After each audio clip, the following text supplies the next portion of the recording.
Fala, você tá bom? Hoje falando de um lugar um pouquinho diferente.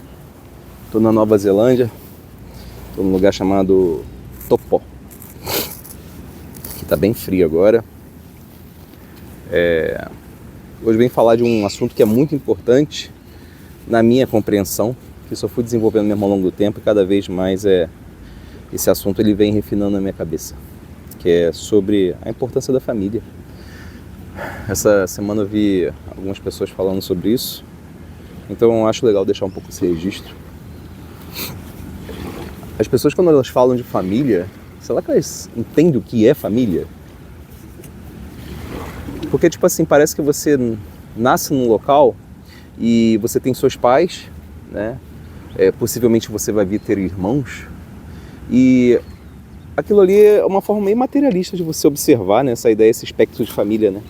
É só coisa em si, tal como ela é, mas qual a relação entre esses indivíduos? Já parou para pensar que família é o primeiro momento na sua existência que você tem um laboratório, como se fosse um laboratório, para você implementar o relacionamento do indivíduo? Ou seja, você como indivíduo, você existe. E se você está aí, e você está conseguindo me compreender agora como adulto, você repara que o primeiro lugar onde você vê esse relacionamento entre os homens foi na sua família. Foi como um laboratório. E tem gente que vai lá e toca foda-se pra isso. O cara, ele acha que ele vai ter um amigo fora da sua família sem entender que ele tem a família dele, né? E eu não estou falando que a família ela tem que ser perfeita. Eu não estou falando que o seu relacionamento com o seu pai, com a sua mãe, com o seu irmão tem que ser a coisa mais perfeita do mundo. Mas eu estou falando de um aspecto de você entender que você esteve ali e que você teve um aprendizado, tanto pelo lado positivo como talvez pelo negativo. Por exemplo, eu, graças a Deus, eu tenho um ótimo relacionamento com meu irmão, mas durante muito tempo a gente não teve um relacionamento bom. Depois de certo tempo a gente se reencontrou, assim eu posso dizer. A gente, de algum jeito, se permitiu um amar o outro. Isso é muito belo. Tem gente que vai ter uma família que é estruturada desde o início. Tem gente que não vai ter uma família tão estruturada assim desde o início. Mas entenda que família é o maior laboratório que você tem para se entender como indivíduo.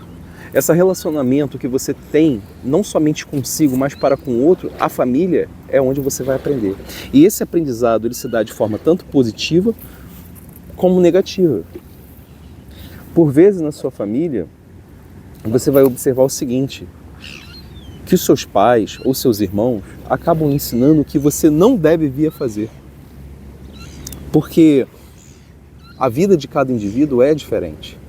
Agora, por vezes eles vão lhe mostrar o que você deve sim fazer. A gente como um ser humano, a gente não aprende somente a ideia de se aprender, ou seja, quando você apreende algo, quando você tem um conhecimento com você, um entendimento de algo com você, ele se dá por duas formas. Alguém que faz algo certo e você copia, ou alguém que faz algo errado e você também copia. E você vai implementando ao longo do tempo. Eu cada vez mais tenho descoberto isso na minha existência, por isso que eu estou compartilhando aqui com você. E a outra coisa é engraçado, quando a pessoa hoje ela vai e fala assim, tem algumas pessoas novas, mais ou menos da minha, nem digo tanto muito, mas só da minha geração, na minha geração também existia isso, mas existe também o pessoal de uma geração mais nova que tem medo de ter filho. E o principal argumento deles hoje é assim, para que eu vou colocar uma criança nesse mundo? Para que eu vou colocar uma criança nesse mundo? E eles falam assim, olha, colocar uma criança nesse mundo seria uma maldade, porque eu não quero que essa pessoa sofra, essa criança sofra. Peraí, tem algo acontecendo de errado aí. A pessoa quando pensa desse jeito, ela acha que ela tem poder de colocar alguém nesse mundo, o que é uma mentira. Nenhum ser humano tem a possibilidade de colocar um outro ser humano nessa existência. Como eu já falei, se você existe por causa da permissão divina. É Deus que quer que você esteja aqui. Você tem aqui, se você tem uma forma, se você tem um conteúdo em específico, e você tem uma função que seria a sua missão, que Deus permite com que você tenha aqui em terra, não foi você que quis isso necessariamente. Deus em algum momento ele falou assim, cara, esse fulano aqui, esse indivíduo aqui, ele vai existir, ele fez você existir. Agora, o ser humano, com seu olhar materialista, ele faz com que, quando ele olha em torno dele, ele acredite que ele tem a possibilidade de criar. Cara, eu estou vendo um dos lugares mais belos do mundo. Eu tenho consciência que eu estou aqui, e não fui eu o homem que criou, é Deus que criou, cara. Da mesma forma foi você, da mesma forma qualquer outro indivíduo. Aí o ser humano ele vai lá e fala assim, eu não quero trazer outro ser humano ao mundo. Ele tem esse poder? Que mentira, cara, ele está mentindo. Ele não consegue ver que ele está mentindo para si mesmo. E aí quando você olha o seu entorno, o número, se você for fazer esse acompanhamento, o número de pessoas que têm nascido é extremamente baixo. Está existindo uma redução populacional.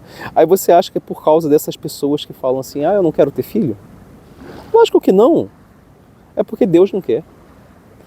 Essa redução populacional não tem a ver com a decisão do homem em si. O homem ele tem seu livre-arbítrio, mas a existência de indivíduos não tem a ver com o homem. Tem a ver com algo muito mais sublime. Algo metafísico, algo espiritual, algo de decisão divina. A vinda de homens aqui na Terra não tem a ver com a decisão de homens. Então quando você observa essa redução populacional, é uma decisão divina para esse momento que a gente está vivendo. E isso é incrível. Porque quando você consegue observar o seu entorno e você ver, diante dessa escala tão simples, a presença de Deus, e aí, se nesse momento onde as pessoas estão com uma cabeça tão confusa, elas estão vivendo um momento de confusão espiritual, né? Mens vem de espírito, essa confusão espiritual, essa confusão de indivíduo. Elas acreditando que elas por si não têm filho porque elas não querem. Aí um indivíduo desse resolve ter filho. Se Deus permite que aquela pessoa tenha filho, cara, que presente. Aproveite seu filho, aproveite sua filha, aproveite sua esposa, seu esposo, sua família. É o melhor presente que Deus poderia lhe dar nessa existência. Não é nada material em si, ou essas conquistas que as pessoas acabam colocando nas suas vidas, é a sua família. E aí, se você tem, dê valor. Se você não tem e passou a ter o desejo, parabéns, converse com Deus. Agora, se você nem continua não cogitando, você está vivendo uma grande mentira. Essa mentira de você achar que você é o próprio Deus, você é o Criador. Você não é e você nunca será. Deus, ele está em todos os lugares, é só você querer observar, inclusive na sua família.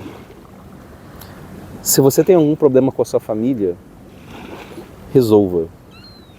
Não estou falando de você fazer coisas que você não deveria fazer, mas existe uma coisa que Jesus falou que é muito interessante, que é para a gente perdoar nossos irmãos, né? Perdoe 70 vezes 7. Basicamente, o que ele tinha falado, né? Essa ideia do perdão. Se existe alguma coisa no seu coração que lhe pesa, tira esse peso. Perdoa. Perdão vem de perdonare, né? Que seria se doar por completo. Se doa por completo para o seu irmão.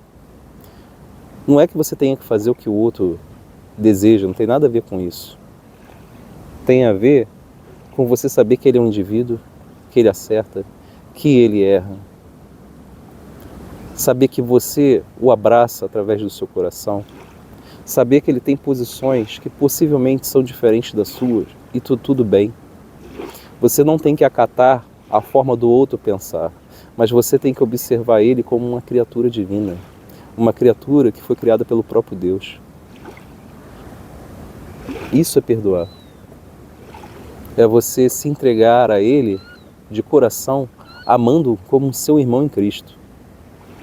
Isso é uma das coisas mais belas que existe, ao mesmo tempo uma das coisas mais difíceis que existem. O ato do perdão é uma coisa que a gente desenvolve com o tempo. É quando você não tem mais um pesar dentro do seu coração. E não quer dizer que isso seja fácil, quer dizer que isso é um trabalho. Quando você se desapega dessa coisa que lhe pesa no coração, de algum jeito, você deixa de ser um homem duro de coração. Tal como Jesus falava na Bíblia, nos Evangelhos, que aqueles homens eram duros de coração. Quando você não é um homem duro de coração, você deixa o seu coração para conversar com Deus. Isso é uma das formas mais importantes de contato que você pode vir a ter com Deus. é o seu coração, através do seu pensamento. Para que você execute isso, você tem que estar leve. Você tem que se desapegar dos erros, que muitas vezes não são seus, mas é o erro de você manter aquilo que é pesado contigo. Então é isso. Se você gostou desse vídeo, eu agradeço. Curta, comente, perdoe, se possível. Viva uma família e veja a beleza na sua família. Não veja os erros, veja os acertos. Se você está aqui, você é um acerto. Você pode mudar sua vida a partir de agora. Até o próximo vídeo.